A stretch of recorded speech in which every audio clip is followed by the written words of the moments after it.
Students, SB ইনস্টিটিউটের YouTube চ্যানেলে তোমাদের সবাইকে ওয়েলকাম।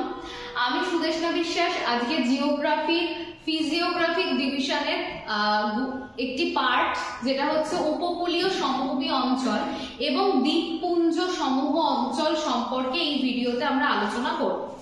সেই জন্য এই জায়গা থেকে দেখো, প্রত্যেকটা পরীক্ষাতে কিন্তু প্রচুর প্রশ্ন এসেই থাকে ভূপ্রকৃতি থেকে। তাই কেউ প্লিজ স্কিপ না করে ভিডিওটি অবশ্যই শেষ পর্যন্ত দেখো, এবং যারা এই চ্যানেলে নতুন বা প্রথমবার ভিডিও দেখছো তারা অবশ্যই চ্যানেলটিকে সাবস্ক্রাইব করো এবং পাশে থাকা বেল আইকনটিকে প্রেস করে রাখো। আর ভিডিওটি স্কিপ না করে শেষ পর্যন্ত দেখো এবং প্রচুর প্রচুর শেয়ার করো। দেখো, সবার প্রথমে খেয়াল করো যে ভারতের যে উপকূলীয় সমভূমি অঞ্চল, যেটা সম্পর্কে আলোচনা করব আমরা, সেটা কি এবং কোথায় অবস্থিত সেটা আগে জেনে নেব। আগের দিন আমাদের ভূগোলের যে ফিজিওগ্রাফিক ডিভিশনের যে ক্লাসগুলো চলছে, সেখানে তোমরা দেখেছিলে যে আগের দিন দাক্ষিণাত্য মালভূমি সম্পর্কে শেষ আমরা আলোচনা করেছিলাম। সেই দাক্ষিণাত্য মালভূমির পর আমরা কি আলোচনা করতে চলেছি? ভারতের উপকূলের সমভূমি অঞ্চল।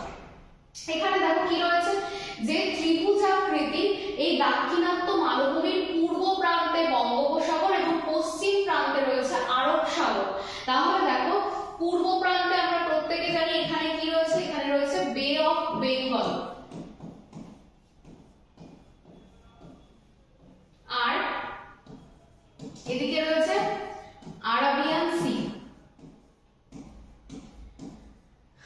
ঠিক দেখো, এই যে আরব সাগরের উপকূল আর এই বঙ্গোপসাগরের উপকূল, এই অঞ্চলটা এখানে কি রয়েছে দেখো, এদিকে রয়েছে পূর্বঘাট পর্বতমালা আর এদিকে রয়েছে হচ্ছে পশ্চিমঘাট পর্বতমালা। তাহলে কি বলতে মানে কি বোঝানো হচ্ছে দেখো, তাহলে উপকূল বরাবর সমভূমিকে ভারতের উপকূলবর্তী সমভূমি। তাহলে আরব সাগরের উপকূল বরাবর যে সমভূমি রয়েছে তাকে বলা হচ্ছে পশ্চিম উপকূলীয় সমভূমি, আর বঙ্গোপসাগরের উপকূল বরাবর যে সমভূমি রয়েছে তাকে বলা হচ্ছে পূর্ব উপকূলীয় সমভূমি।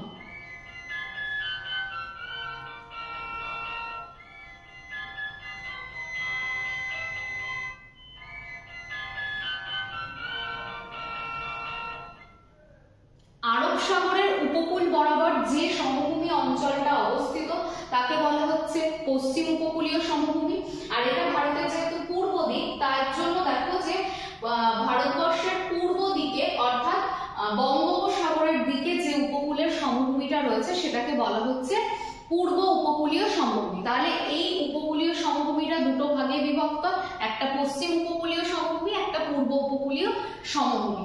আর এটা দুটো সাগরকে কেন্দ্র করে বা দুটো সাগরের তীরবর্তী অঞ্চলে এই সমভূমিটা গড়ে উঠেছে। দেখো, এই যে ছবিটা তোমরা দেখতে পাচ্ছ, এখান থেকে তোমরা একটা আইডিয়া পাবে, সেটা হচ্ছে ভারতবর্ষের কোন কোন রাজ্যের উপর উপকূল রয়েছে। সবার প্রথমে যদি আমরা পশ্চিম উপকূলকে নিয়ে আলোচনা করি একদম, তাহলে দেখো গুজরাটে রয়েছে উপকূল, যেটা সব থেকে দীর্ঘতম।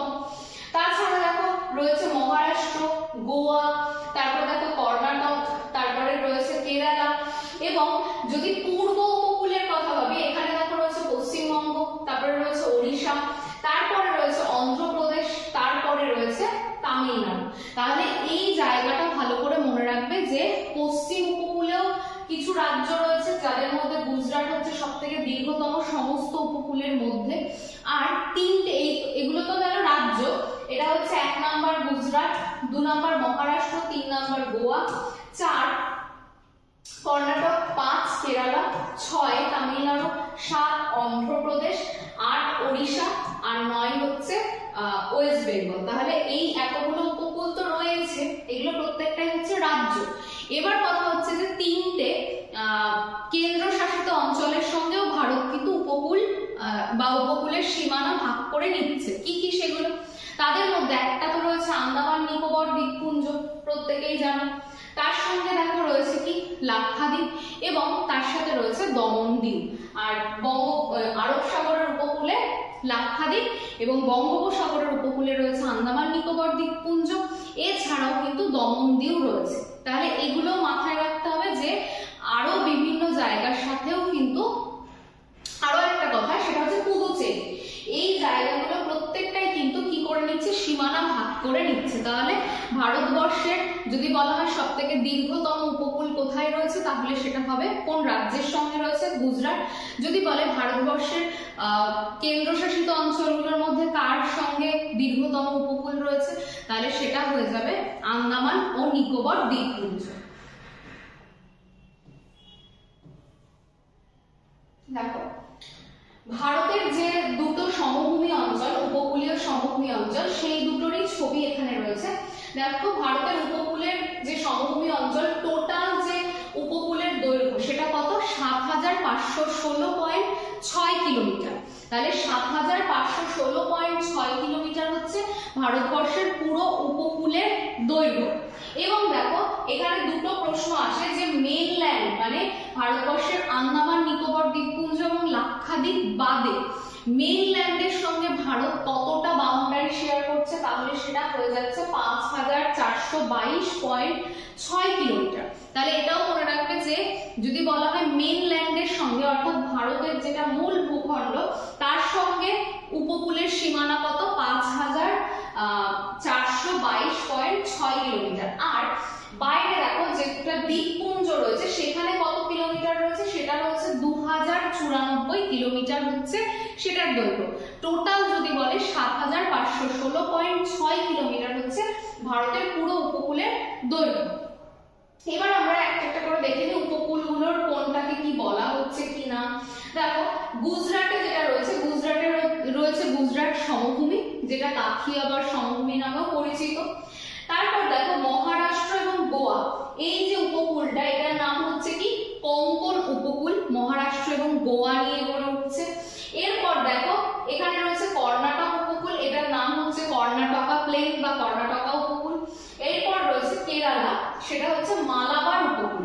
তাহলে এইগুলো সবই হচ্ছে আরব সাগরের তীরে অবস্থিত এবং প্রত্যেকটাই কি পশ্চিম উপকূলীয় অঞ্চলের অন্তর্গত। এরপরেরটা দেখো পূর্ব উপকূলে কি কি রয়েছে, ওড়িশাতে রয়েছে কি উৎকল উপকূল। এরপর দেখো ওড়িশা এবং অন্ধ্রপ্রদেশ নিয়ে গড়ে উঠছে উত্তর সরকার উপকূল, যেটাকে নর্দার্ন সরকার বলা হয়।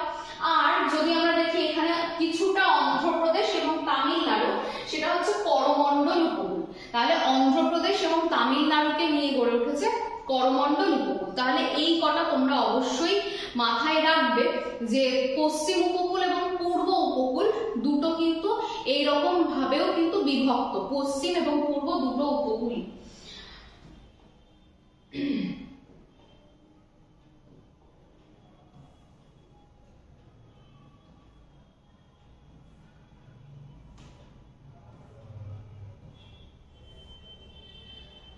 এটাই একটু আগে দেখো বললাম যে কোন কোন স্টেট উপকূল শেয়ার করছে, কোশ্চেন দিতেই পারে, কয়েকটা অপশন দিয়ে দিতে পারে, যেরকম গুজরাট, মহারাষ্ট্র, কর্ণাটক, গোয়া, কেরালা, তামিলনাড়ু, অন্ধ্রপ্রদেশ, ওড়িশা, ওয়েস্ট বেঙ্গল। এই স্টেটগুলো কি করছে, আমাদের ভারতবর্ষের উপকূল অঞ্চলটাকে শেয়ার করছে।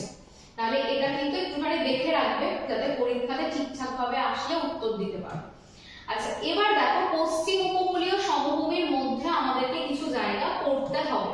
কি সেটা পড়বো আমরা, সেটা হচ্ছে পশ্চিম উপকূলীয় সমভূমিরও তো কিছু ভাগ রয়েছে। প্রথম যদি আমরা দেখি সেটা হচ্ছে গুজরাট সমভূমি। এই জায়গাটা হচ্ছে পুরোই গুজরাট সমভূমি। এই যে গুজরাট সমভূমি, এখানে কি রয়েছে, এখানে কচ্ছের রণও রয়েছে, এখানে কাথিয়াবার উপদ্বীপও রয়েছে এবং কচ্ছ উপদ্বীপও রয়েছে। তাহলে এই অঞ্চলটা কিন্তু কচ্ছের রণ, কাথিয়াবার উপদ্বীপ এবং কচ্ছ উপদ্বীপ নিয়ে গড়ে উঠছে হচ্ছে গুজরাট সমভূমি। এরপরে দেখো এই যে জায়গাটা দমন থেকে পুরো একদম গোয়া পর্যন্ত যে জায়গাটা, এইটা হচ্ছে পুরোটাই কোঙ্কণ উপকূল, যেটা মহারাষ্ট্রের উপকূলকে বলা হচ্ছে। তাহলে মহারাষ্ট্রের উপকূল হচ্ছে কোঙ্কণ উপকূল নামে পরিচিত। তারপর দেখো যদি আমরা দেখতে পাই তাহলে কি দেখতে পাবো যে কর্ণাটকা উপকূল রয়েছে কর্ণাটক রাজ্যের সঙ্গে, এবং সবশেষে রয়েছে হচ্ছে কেরালার মালাবার উপকূল, যেটা খুব গুরুত্বপূর্ণ। কেন, কারণ এখানে কিছু বৈশিষ্ট্য দেখতে পাই। কেরালার মালাবার উপকূলের মধ্যে আমরা দেখতে পাই কিছু বালিয়াড়ি, যেটাকে বলা হচ্ছে টেথিস বা থেরিস, সেটা হচ্ছে কেরালার মালাবার উপকূলের বালিয়াড়ি। আর কি, আর হচ্ছে কেরালার মালাবার উপকূলে কিছু উপহ্রদ বা লেগুন দেখতে পাই, যেটাকে বলা হচ্ছে কয়াল। তাহলে এই দুটো জায়গা অবশ্যই ভালো করে মনে রাখবে। কেরালার মালাবার উপকূলে আমরা কি দেখতে পাচ্ছি, কিছু বালিয়াড়ি দেখতে পাচ্ছি, যেটাকে টেরিস বা থেরিস বলে। আর কেরালার মালাবার উপকূলে আমরা কি দেখতে পাচ্ছি, কিছু দেখতে পাচ্ছি হচ্ছে উপহ্রদ, যেটা হচ্ছে কেরালার স্থানীয় ভাষাতে যেটাকে বলা হচ্ছে কয়াল। তাহলে এইটা একটু ভালো করে পড়বে যে পশ্চিম উপকূলীয় সমভূমির মধ্যে কি কি ভাগ রয়েছে সেই সম্পর্কে কিন্তু আমাদের জানতে হবে। এবার দেখো পূর্ব উপকূলীয় সমভূমির মধ্যে কি কি রয়েছে। পূর্ব উপকূলীয় সমভূমির মধ্যে রয়েছে হচ্ছে প্রথমেই দেখতে পাচ্ছি আমরা উৎকল উপকূল, যেটা আমরা ওড়িশার উপকূলকে বলে থাকি। তাহলে উৎকল উপকূলে যদি আমরা খেয়াল করি তাহলে কি অবস্থিত, চিল্কা হ্রদ অবস্থিত উৎকল উপকূলে। তাহলে এটা একটা গুরুত্বপূর্ণ জায়গা। এছাড়া দেখো এরপরে রয়েছে উত্তর সরকার উপকূল, যেটা ওড়িশা এবং অন্ধ্রপ্রদেশ নিয়ে গড়ে উঠছে উত্তর সরকার উপকূল। তারপর দেখো অন্ধ্রপ্রদেশ এবং তামিলনাড়ু, যেখানে গুরুত্বপূর্ণ হ্রদ মানে পুলিকট, কোলেরু এই সমস্ত হ্রদ অবস্থিত। তামিলনাড়ুর করমণ্ডল উপকূল, যেখানে বছরে কি হয়, বছরে দুবার করে বৃষ্টিপাত কিন্তু আমরা দেখতে পাই। তাহলে সেটা হচ্ছে তামিলনাড়ুর করমণ্ডল উপকূল। তাহলে এইগুলো একটুখানি তোমাদেরকে দেখতে হবে।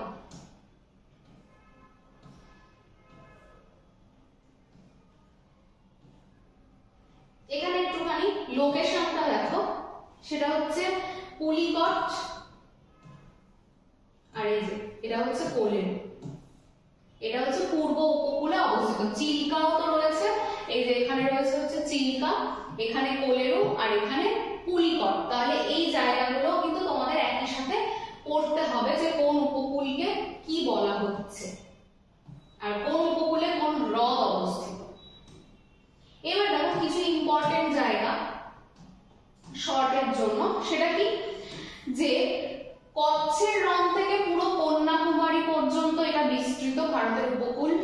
মানে যদি আমি পশ্চিম উপকূলের কথা ভাবি তাহলে সেটা, আর পূর্ব উপকূলে পশ্চিমবঙ্গ থেকে পুরো কন্যাকুমারী পর্যন্ত সেটাও বিস্তৃত। পশ্চিম উপকূলের সমভূমি কি ধরনের সমভূমি, দিতেই পারে সাবমার্জ বা ডিপ্রেস বা অবনত, মানে নিচু হয়ে গেছে, এই ধরনের সমভূমির উদাহরণ এটা। আর এটা পূর্ব উপকূলের সমভূমির তুলনায় কি বেশ সংকীর্ণ। তাহলে পশ্চিম উপকূলের সমভূমি পূর্ব উপকূলের সমভূমির তুলনায় কিন্তু বেশ সংকীর্ণ। প্রস্থটা দেখো মাত্র 10 থেকে 80 কিলোমিটার। এরপর পূর্ব উপকূলের তুলনায় ভঙ্গুর হলে স্বাভাবিক পোতাশ্রয়ের সংখ্যা কোন উপকূলে বেশি, পশ্চিম উপকূলে। সেই জন্য পশ্চিম উপকূলে যত বেশি উপকূলটা ভগ্ন হবে, মানে যত বেশি আর কি ভাঙা ব্যাপারটা থাকবে এই উপকূল অঞ্চলটা, তত এখানে কি ভালো গড়ে উঠবে, ভালো বন্দর গড়ে উঠবে, পোতাশ্রয় গড়ে উঠবে, এবং সেগুলো স্বাভাবিকভাবে মানুষকেও সৃষ্টি করতে হবে না। তাহলে এখানে দেখো পূর্ব উপকূলের তুলনায় বেশ ভঙ্গুর বলে এখানে স্বাভাবিক পোতাশ্রয় বেশি। কোথায় বেশি, পশ্চিম উপকূলে বেশি। কান্ডালা, মারমাগাঁও, নবসেবা বন্দর, ম্যাঙ্গালোর, কোচিন এই সবগুলো কোথায় গড়ে উঠছে, পশ্চিম উপকূলে গড়ে উঠছে। এখানকার নদীগুলোর মোহনায় কিন্তু কোন রকমের বদ্বীপ সৃষ্টি হয়নি।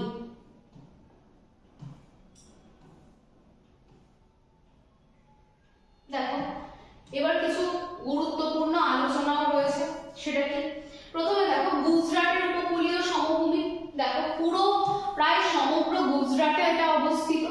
কোথায়, বানসকাথা এবং সবরকাথা এই দুটো জেলা বাদ দিয়ে পুরো গুজরাটে। কি কি নদী প্রবাহিত হচ্ছে, সবরমতী, মাহি, লুনি, নর্মদা, এই নদীগুলো পলি সঞ্চয় করে গুজরাট সমভূমি গড়ে তুলেছে। কচ্ছ উপদ্বীপের উত্তরে কি রয়েছে, বৃহৎ একটা জলাভূমি বা রণ অঞ্চল, যেটাকে কচ্ছের রণ বলা হয়। দক্ষিণ পূর্ব দিকে রয়েছে কচ্ছের যে রণটা সেটা ক্ষুদ্র, আর এই কচ্ছ বা রণ শব্দের অর্থ হচ্ছে জলাময় দেশ। এবার যেটা আরো একটা ইম্পর্টেন্ট কথা, সেটা হচ্ছে এখানে কি রয়েছে, এই কচ্ছ এবং কাথিয়াওয়াড় উপদ্বীপের মধ্যে রয়েছে গালফ অফ কচ্ছ, অর্থাৎ কচ্ছ উপসাগর অবস্থিত। কচ্ছ এবং কাথিয়াওয়াড় উপদ্বীপের উঁচু অংশগুলো লাভা গঠিত এবং দাক্ষিণাত্য মালভূমির অংশ। তাহলে কচ্ছ এবং কাথিয়াওয়াড় কাথিয়াবার, এই দুটো উপদ্বীপের যে অংশগুলো সেগুলো কিন্তু দাক্ষিণাত্য মালভূমি রূপে রয়েছে। তাহলে এগুলো কিন্তু তোমাদেরকে ভালোভাবে পড়তে হবে। কাথিয়াবার উপদ্বীপে গির, তারপরে দেখো গিরনার এবং মান্ডব পাহাড় অবস্থিত। গিরনার পাহাড়ের গোরক্ষনাথ শৃঙ্গ গুজরাটের সর্বোচ্চ শৃঙ্গ। তাহলে গিরনার পাহাড়ের শৃঙ্গের নাম কি? গোরক্ষনাথ, যেটা সমগ্র গুজরাটের সর্বোচ্চ শৃঙ্গ। ভারতে কেবলমাত্র গির অরণ্যে এশিয়াটিক লায়ন বা এশিয়াটিক সিংহের অস্তিত্ব রয়েছে। আর কি? কাথিয়াবার উপদ্বীপের মাঝে রয়েছে একটা নিম্নভূমি, যেটাকে নল নিম্নভূমি বলা হয়। তাহলে এই জায়গাগুলো একটুখানি দেখতে হবে। তার মধ্যে ইম্পর্টেন্ট হচ্ছে গুজরাটের সর্বোচ্চ শৃঙ্গের নাম গোরক্ষনাথ, যেটা গিরনার পাহাড়ে অবস্থিত। এরপর দেখো কি রয়েছে এরপরে, কোঙ্কণ উপকূল। গুজরাট সমভূমির দক্ষিণে অর্থাৎ দমন থেকে পুরো গোয়া পর্যন্ত বিস্তৃত এটা। যদি বলে সব থেকে ভগ্ন উপকূল কোনটা, তাহলে সেটার উত্তর হয়ে যাবে কোঙ্কণ উপকূল। কত কিলোমিটার? 30 থেকে 50 কিলোমিটার এটা প্রশস্ত। মুম্বাই বন্দর এবং জওহরলাল নেহেরু বন্দর সবই কিন্তু এই কোঙ্কণ উপকূলে অবস্থিত। তাহলে দমন থেকে পুরো গোয়া পর্যন্ত রয়েছে হচ্ছে কোঙ্কণ উপকূল, আর সব থেকে এটা ভগ্ন উপকূল। এরপর কর্ণাটক উপকূল। কর্ণাটকের উপকূলের সব থেকে সংকীর্ণ এই উপকূলটা। এখানে গেটসোপ্পা বলে একটা বিখ্যাত জলপ্রপাত রয়েছে এই কর্ণাটক উপকূলে।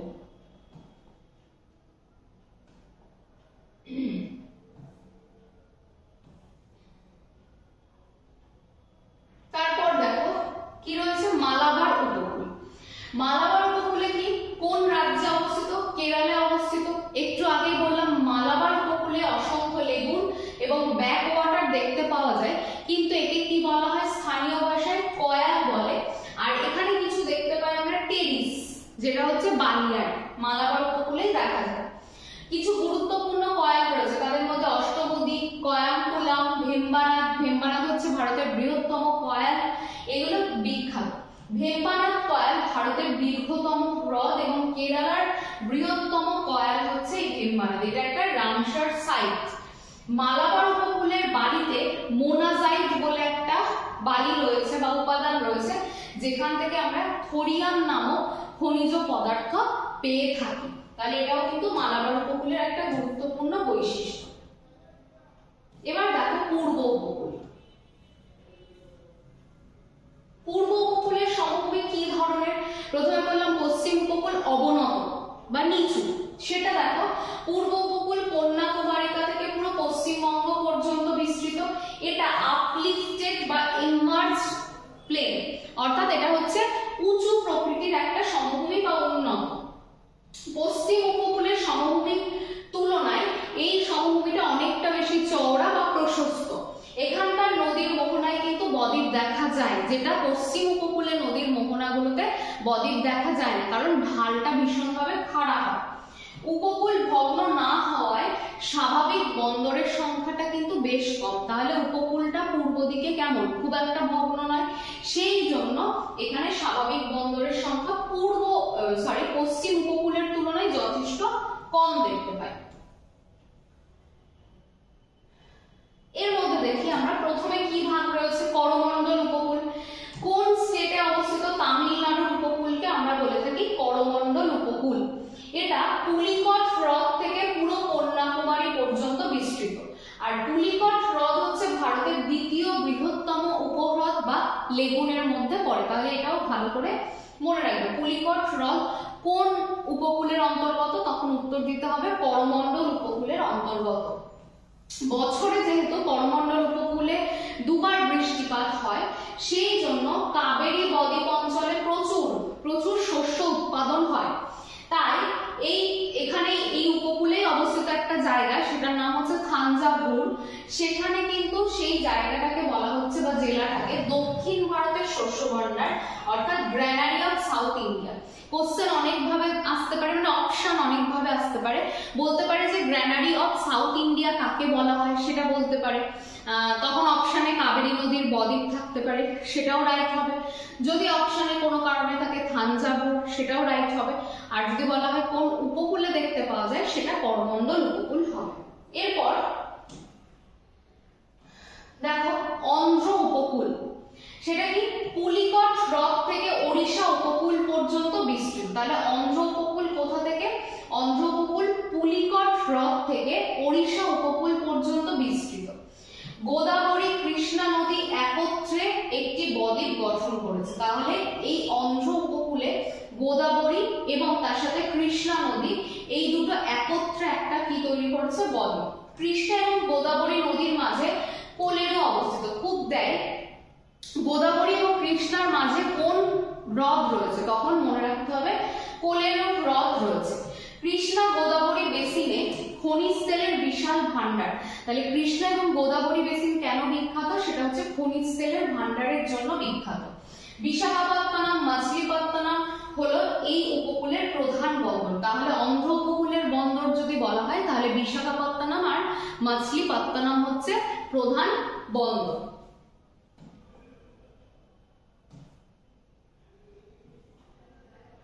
এরপর দেখো কি বলছে, উৎকল উপকূল। তাহলে উৎকল উপকূলে দেখো ওড়িশা উপকূলকে আমরা বলছি উৎকল উপকূল। আর এখানে কি রয়েছে? মহানদী, বৈতরণী, ব্রাহ্মণী, এই নদীগুলো কি করছে? এই উৎকল উপকূলে বদ্বীপ গঠন করছে। ভারতের বৃহত্তম উপহ্রদ যেটার নাম হচ্ছে চিল্কা, সেটা হচ্ছে এই উৎকল উপকূলে অবস্থিত। আর চিল্কা ভারতের কি বৃহত্তম উপহ্রদ নামে আমাদের কাছে পরিচিত। তাহলে চিল্কা কোন উপকূলে অবস্থিত? উৎকল উপকূলে। কৃষ্ণা নদীর বদ্বীপ থেকে সুবর্ণরেখা নদীর মোহনা পর্যন্ত উপকূল ভাগকে উত্তর সরকার উপকূল বলা হয়। তাহলে উত্তর সরকার উপকূল কাকে বলা হচ্ছে? কৃষ্ণা নদীর বদ্বীপ থেকে পুরো সুবর্ণরেখা নদীর উপকূল ভাগ পর্যন্ত এটাকে বলা হচ্ছে উত্তর সরকার উপকূল।